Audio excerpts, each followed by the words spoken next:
مسلمانوں کو نشانے پر رکھا ہے تم نے، اسلام کو تم نے نشانے پر رکھا ہے، دینی مدرسے کو تم نے نشانے پر رکھا ہے، تم نے اسلامی تہذیب کو نشانے پر رکھا ہے، تو دوسری طرف ہم پیغمبر کی کندھے سے کندھا ملا کر اسلام اور مدرسے کے مورچے میں بیٹھ کر آپ کو میں نے نشانہ بنایا ہے۔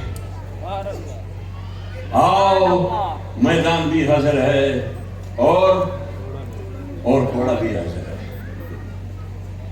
ان غریب علماء نے اس خطے سے انگریز کو بھگایا، انگریز کو بھگایا۔ اس خطے پر انگریز نے سینکڑوں سال حکومت کی، لیکن کوئی مائی کا لال نہیں تھا کہ انگریز کے خلاف آواز اٹھا سکے۔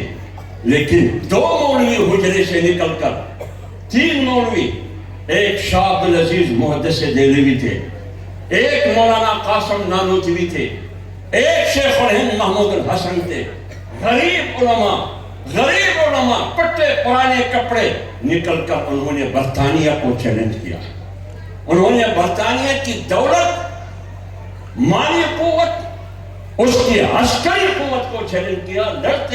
لڑتے انگریز کو مجبور کیا، وہ دم دبا کے اس خطے سے نکل گیا۔ آپ غریب علماء کی تاریخ پڑھیے۔ آپ کی پڑوس میں افغانستان ہے، آپ کی پڑوس میں افغانستان ہے۔ کیا کوئی ماننے کے لیے تیار تھا کہ امریکہ بشمول 50 نیٹو ممالک یہ افغانستان میں داخل ہو کر جارحیت کرتے ہیں، اور ایٹم بم کے علاوہ افغان اور افغانوں اور افغانستان کے خلاف وہ تمام ہتھیار استعمال کیے گئے، لیکن پٹے پرانے کپڑوں والے پگڑی اور داڑھی سے کی زینت سے آراستہ مولویوں نے 20 سال آپ کے خلاف جنگ لڑی، 20 سال آپ کے خلاف جنگ لڑی۔ نتیجہ کیا ہوا؟ امریکہ یہاں سے تم دبا کے نکل گئے۔ نعرہ تکبیر، تکبیر، سبیلنا، سر بکف سر بلند، سر بکف سر بلند۔ کیوں دشمن ہے ہمارا؟ اس ملک میں مولانا ابوالکلام آزاد نے ٹھیک کہا تھا۔ مولانا ابوالکلام آزاد نے سن 1942 میں یا 44 یا 45 یا سن 1946 میں انہوں نے ٹھیک کہا تھا کہ آپ جس ملک کو بنانے جا رہے ہیں، پاکستان کے بارے میں کہا، آپ جس ملک کو بنانے جا رہے ہیں، ایک بات میں کروں گا، جو ملک آپ بنانے جا رہے ہیں اس ملک میں جو آپ اسلام کے نام پر بنانے جا رہے ہیں، اس ملک میں اسلام مظلوم ہوگا، اور جو مسلمان ہندوستان میں رہیں گے ادھر مسلمان مظلوم ہوگا۔ لہذا پاکستان میں باوجود اس کے کہ اسلام کے نام پر بنے گا، اس میں اسلام مظلوم ہوگا اور ہندوستان میں مسلمان مظلوم ہوگا۔ آپ بتائیے، آج مولانا ابوالکلام آزاد کی ہوئے پیشگوئی ایک حقیقت ہے یا نہیں ہے؟ آج ہندوستان میں مسلمان مظلوم ہے اور پاکستان میں اسلام مظلوم ہے۔ کیوں؟ قائد اعظم نے کہا کہ یہ ایک اسلامی فلاحی ریاست ہوگی۔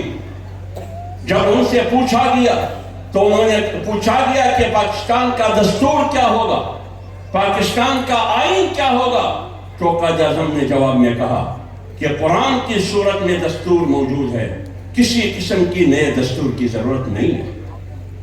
تو جب قائد اعظم نے کہا کہ میں اسلامی فلاحی ریاست بنانے جا رہا ہوں اور اس ریاست کا دستور قرآن ہوگا، آج نہ پاکستان میں نہ اسلام ہے نہ قرآن، کچھ بھی نہیں ہے۔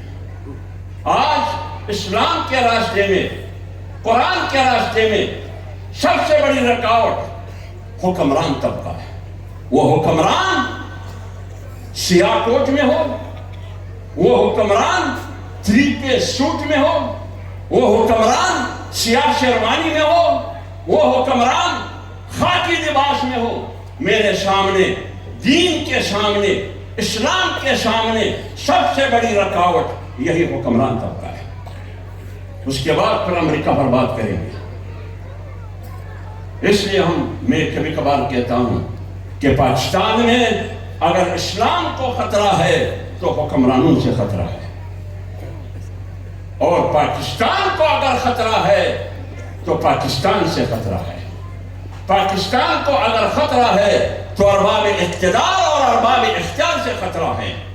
پاکستان کو دینی مدارس سے کوئی خطرہ نہیں ہے، پاکستان کو داڑھی اور پگڑی کے مولوی سے کوئی خطرہ نہیں ہے، پاکستان کو اسلام سے کوئی خطرہ نہیں ہے، پاکستان کو اسلامی تہذیب، اسلامی روایات اور اسلامی اقدار سے کوئی خطرہ نہیں ہے۔ پاکستان کو اگر خطرہ ہے تو اس حکمران طبقے سے۔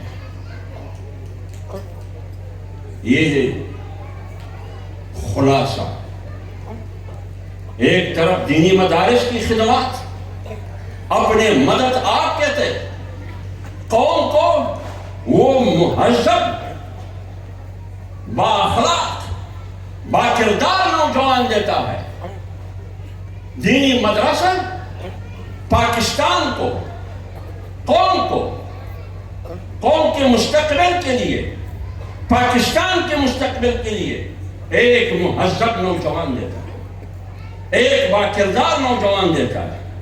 کبھی بھی آپ ثابت نہیں کر سکیں گے کہ مدرسے نے آپ کو چھوڑ دیا، کبھی بھی آپ ثابت نہیں کر سکیں گے کہ مدرسے نے آپ کو کرپٹ مولوی دیا، کبھی بھی آپ ثابت نہیں کر سکیں گے کہ مدرسے نے آپ کو ڈاکو مولوی دیا، کبھی آپ ثابت نہیں کر سکیں گے کہ مدرسے نے آپ کو منشیات کا عادی مولوی دیا، کبھی آپ ثابت نہیں کر سکیں گے کہ مدرسے نے آپ کو جوا باز مولوی دیا، کبھی بھی آپ ثابت نہیں کر سکیں گے کہ مدرسے نے آپ کو سودخور اور حرام خور مولوی دیا۔